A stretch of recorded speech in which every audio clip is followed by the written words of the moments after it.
Hello, everyone. I am Bogdan. I am your guest for the podcast. I'm here with Pete from Dreamlabs. I believe that he has a lot of interesting things to tell us. So, without further ado, thank you, Pete, for accepting the podcast invite. And please introduce yourself. Hi, Bogdan. Very nice to be here. Thank you for the invitation. I'm Pete. I am the founder and CEO of Dreamlabs. I have been working in IT for roughly 20 years now, and most of my technical work is around solutions architecture. I founded Dreamlabs about 10 years ago. So I was coming from a corporate profile, having spent roughly 12 years with large organizations, and I was looking to expand into something that allowed me to work with more innovative and more cutting edge technology. So that's when I founded Dreamlabs. We're now, I would say, roughly 20 engineers around that number. And it's a number that we're feeling very comfortable with, and that allows us to be agile and to respond to market needs. As an organization, we focus on three big divisions, let's say. We have architecture, software, and infrastructure. So we provide consultancy services, but at the same time, we provide the build behind those systems as well. So software implementations, distributed systems, blockchain solutions, IoT, etc., as well as everything when it comes to infrastructure automation, cluster setup, container orchestration, and so on. So we provide end-to-end from a technical perspective. Very interesting one. Do you see any trends in the market right now? Yeah, I mean, I think we all see the trends in the market. You know, if I take a bit of a step back, 2023 was a big year for writing OpenAI wrappers, right? We would see these kinds of projects all the time. 2024 was very much an extension on the same idea, but at least in our circle, we started seeing a few more mature AI projects coming in as well, so beyond basic level. 2025 and trending towards 2026 is very much around agentic workflows. So this is, I see this, I would say that maybe 80 to 90% of AI requests are in this space. I do see a growing trend also for more mature AI solutions, so more in the machine learning space, more dedicated to solving high accuracy problems. So that's also refreshing. Or solutions that mix a variety of different AI components, let's say, right? That I see this happening as well. So less reliance on just LLM but more around adding value onto that. Okay. Yeah, I think we can all agree that AI is a trend in every industry, not only in IT. But right now, that we're also talking about AI. In your opinion, how do you develop graduates and juniors in an age where AI can write code? It's a good question. Yeah, I mean, just putting myself in the shoes of an engineer that's now coming out of university, I can imagine that it's a very high pressure scenario, because you feel that you've gone through this entire experience and you're not going to be able to find a job and to grow your career and so on. And I can imagine that comes with a lot of anxiety from that perspective. Now, what I found, at least in my career, is that complexity tends to move, right? So what I see today is that obviously it's easier to handle syntax, but that means that there's more complexity on the architecture side. So graduates must therefore be able to execute higher efficiency roles and wear multiple hats in order to be successful. So there is definitely this pressure when starting out.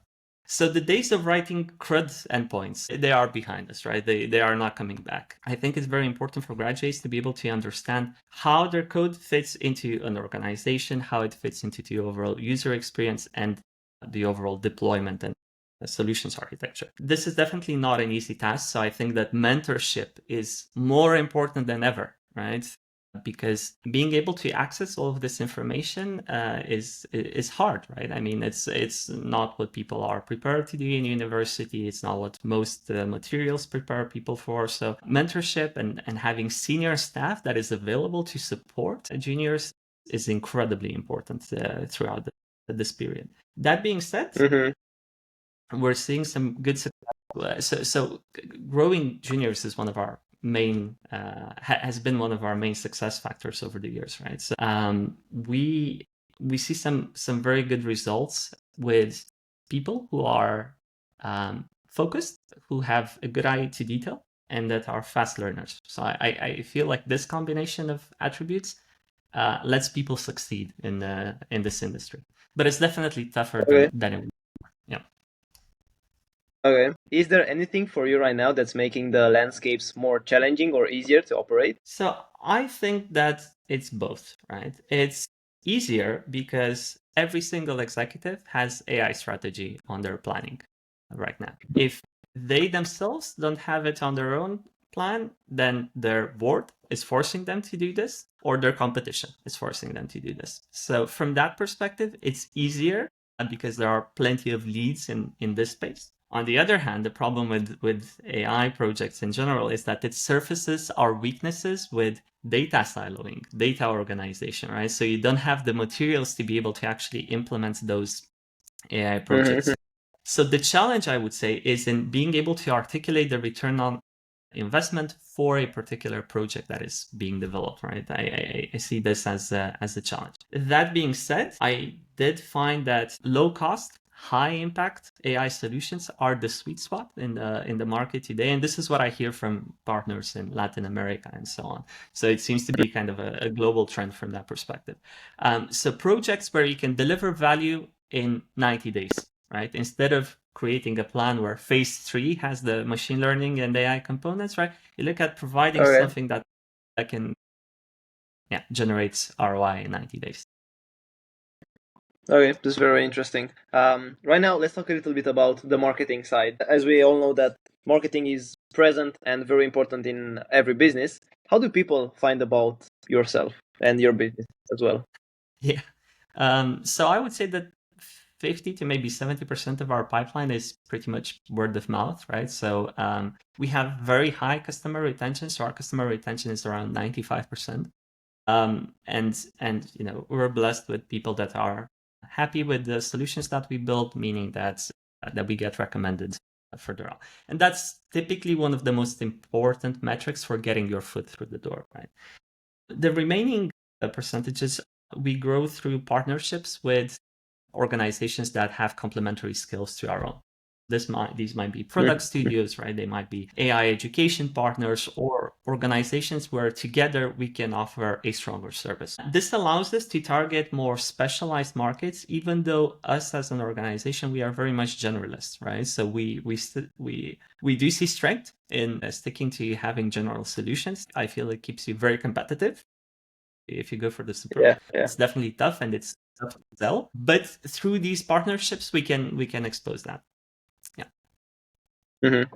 That's Okay. that's our main marketing strategy. Okay. So you don't have, like, my next question would be, what marketing channel do you currently use, and you've used in the past, and what works and what didn't work? But for the present, you already answered. So what about the past? What have you tried to do, and what worked and what didn't work? No, and I mean to be fully transparent with you, right? This is one of the things where I don't do a good job. So it's definitely something that I would like to improve about myself to grow this more. And just being very transparent, right? So every hour spent writing blog articles right now means an hour spent away from customers or from coaching the team.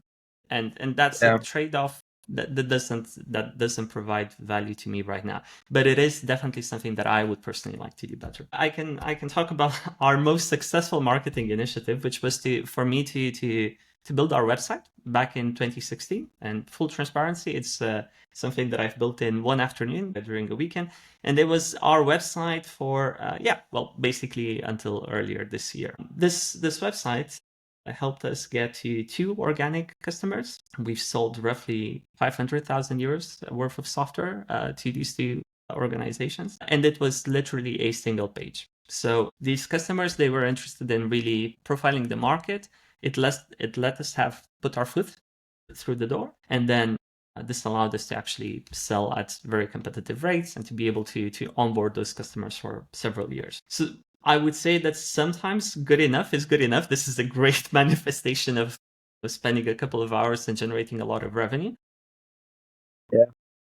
I was to venture, and based on what I hear with our partners today, having a generalized scope is not a strategy that works. So I would look at having a specialized strategy So targeting specific sectors, and for each channel having a dedicated strategy over there, right? So that's what I would say. I do hear maybe an interesting insight that I've heard from some of our partners is that, for instance, LinkedIn is obviously a good place because that's where a lot of executives spend time. But the one that I've heard that was very interesting is Instagram being an extremely good place to find leads for AI projects, which was, okay, to me, that doesn't connect, but apparently this is something that's happening throughout Western Europe. Yeah. I mean, that weekend must have been super productive if you've sold €500,000 euros in software for that couple of hours that you've spent on it. So congrats on that. Right now, do you have any like marketing members? Right now, we don't. No, like I said, yeah, it's something that we would like to do better in the future. Right now, we just focus on networking and growing our partnerships. Now let's go into the current state. So, what are you responsible for today, and how are you currently spending your day? It's a nice question. So, I'm still very much hands-on. So I'm very passionate about technology. I love doing the job, and I want to keep doing the job for the next 20 years or whatever, right? So I spend quite some time making sure that my skills are up to date, and even just practicing the mechanics is, I find, very comforting and relaxing. I would say that roughly 70% of my day today is in sales, so pre-sales, discoveries, due diligences, and so on. There's also a seasonality to IT, as you know, right? So this is a period where there's a lot of budgets that are being closed, and it's a prime time for that. The remaining amount I keep flexible for things that happen during the day. Maybe one of my colleagues needs to have someone to talk to. They need some mentorship. They have a technical challenge that they want to resolve, whatever it might be. I keep that flexible in order to be able to support our teams. Yeah, it makes sense. Do you have any metrics in mind that are the most important for you right now? Yeah, I would say that two most important metrics that I've followed throughout my career in general is customer happiness, and if we are to put a metric to that, that would be customer retention. And the other one is staff retention, right? Those are the two main metrics. So for us, our customer retention is like I've mentioned, it's 95%. Our staff retention is around 90%. So for instance, all of our members of staff have been here for over 3 years, and the average tenure within our company is 5 years, which is substantially above the market average. Yeah. It's clear that we optimize for this, and this allows us to create very fair deals for everyone involved, right? So if you have a great services team and you have customers that are willing to purchase those services, it's easy to run in the business. It's an easy match, right? Indeed, yeah. I mean, it's if you optimize, for instance, so one of the key factors that we optimize for is having long-term collaborations, right? 5% extra profit right now is not going to matter if you have a contract that's only going to last for 6 months. If that contract is for 7 years, right, then you have a lot more opportunity to build, right? And like I've said, word of mouth is incredibly important. We optimize for long term, right, not for short term gains. So definitely, I know plenty of people that do this. Part of my role is supporting that type of organization. That's not, however, how our company is set up, and this lets us be very resilient to market conditions, right? Okay, very interesting. So what are your goals for the next 6 to 12 months? All right, our goals for the next 6 to 12 months. So next 6 months is for us around technology consolidation and improving the developer experience. So that's mostly work that we need to do on the technical side to make sure that we can be more efficient, particularly with these AI and ML projects, so that we have the right pipelines, that it's very easy for us to boot everything up, that we have very adaptable project skeletons through which we can rapidly deploy high quality software. For the next 12 months, we have a platform that we've developed called Genova, which is a software generation engine that lets you build software in roughly 50% of the time with enterprise grade quality. So this is something that we've been trialing for the last 2 years. We have very solid results for it, and we're currently fundraising in the US for that. So I would say that that's our agenda for the next 12 months, looking into that. Beyond it, sorry, go ahead. I said like that's very interesting, the platform that you're describing. Yeah, indeed. It was a project that we are very passionate about, and it's a non-AI project, right? It's a deterministic model project. So it's a bit different to the work that we get to do on a day-to-day basis. It's quite fun from that perspective. From a longer term perspective, I would say that again, our focus on growing organically through graduates and having senior staff support is kind of the long-term vision there. So being able to it's also a very large generational shift, right? It's you can feel it much more than it used to be in the past, right? Or at least I can feel it much more. And I'm working on helping everyone achieve their goals, right? From that perspective, and I know that there are some differences there, and I'm aligning myself to make sure that I'm in a position where I let everyone succeed, right? So that's at least an important point for me personally.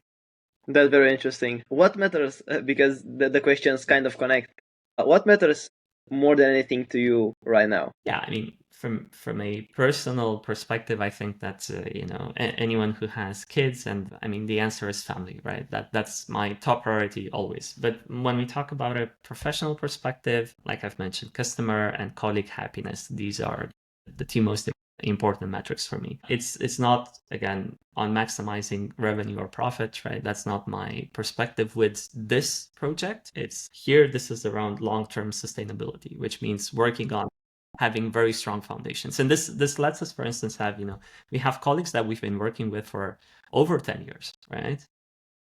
Nice. That's not very common in the market. It's something that I treasure a lot and something that I want to protect going into the future as well. Very interesting. 10 years is a long period of time. It's a good question. Sales consistency is probably the biggest one right now. So I've hinted to this in one of your previous questions, Bogdan. It was it's the act of articulating the return on investment for different organizations. So that's because the data is so loose and so siloed, right? That it's sometimes very hard to create this point. So you need to have access to that data. So again, AI projects are quite easy to sell, but in order to make sure that they're also successful, right? So that everybody knows about the MIT report, right? If you want to be in that 5% that actually succeeds, you need to be able to really understand the data. You need to be able to help organizations change, right? It's change management is extremely important. And you need to be able to understand the goals and the expected revenue very well. Now, being able to provide accuracy with non-deterministic systems is not easy. So this is where I feel like way more than in the past, we're losing organizations, not in the process of just losing the bid, but we're losing companies that kind of get stuck within their own processes as a part of the sales cycle, right? So it's a bit weird how that but that would be kind of our biggest challenge right now. More than ever, we have projects where the tender process is just abandoned, right? So that's unexpected. Okay. How do you approach to solving the problem or trying to solve the problem? Yeah, so it's like I've mentioned, change management is very important. So one thing that we've been doing is that we've been partnering with AI education organizations who basically come in. They do the heavy lifting of performing the change management and understanding exactly what needs to be done within that particular organization, and also if the ground is fertile for an implementation. Because if you're talking about, for instance, engineering, where there is typically a huge amount of pushback from the engineering team, if you don't create a cultural shift in order to facilitate that, it's very hard to actually implement these projects beyond, like a first initial engagement. So that's the first thing that we're doing. We're working with, again, partners that have complementary skill sets to us. Now, the second one is like I've mentioned, targeting these low cost, high impact AI ventures where we can have high return on investment within a very small amount of time. Those are the two items that seem to stick because they build conviction with a new customer, right? So if you talk about projects that are 20, 30K, these are accessible funds for most organizations. It's a much easier sell And then when you see the results, you can start building on that and gradually growing those teams or just expanding the collaboration, as the case might be, right? But I found that this allows you to build conviction much more than building a moonshot, right? Where you start building these massive AI projects. It's going to cost 3 million euros just to get to phase one, and then need to pay like hundreds of thousands in infrastructure costs and that sort of thing. Yeah, That's probably TM for most organizations. that's very interesting. Okay, now here it comes, one of my favorite questions. Right now, if you had a magic wand that you could wave to solve one thing, what that one thing would be and why? Could be something possible, something impossible, could be personal life, business life, whatever you think of. I would focus on business for this answer. And at least for me, it would be the ability to connect to like-minded organizations that have complementary skill sets, right? So if I had this magic wand, I would definitely look at identifying synergies that are available in the market. That would be the use case, at least for me. I would love to be able to find partners that are exceptional at, for instance, sales or organizational components or marketing, right? Since we were talking about that. I would love to be able to partner up more easily with, because it's not, founders kind of being compatible is not an easy subject, right? Beyond morals, there's ethics, there's the way that you approach business, there's your leniency towards, exploring, let's say, financial opportunities, and finding a match, I find is not that easy, at least for me. Right? So definitely something that would be good. So if somebody builds like a dating app for founders, right, or maybe one exists actually, don't know. Yeah. But that would be really good. Yeah, that would be a great idea.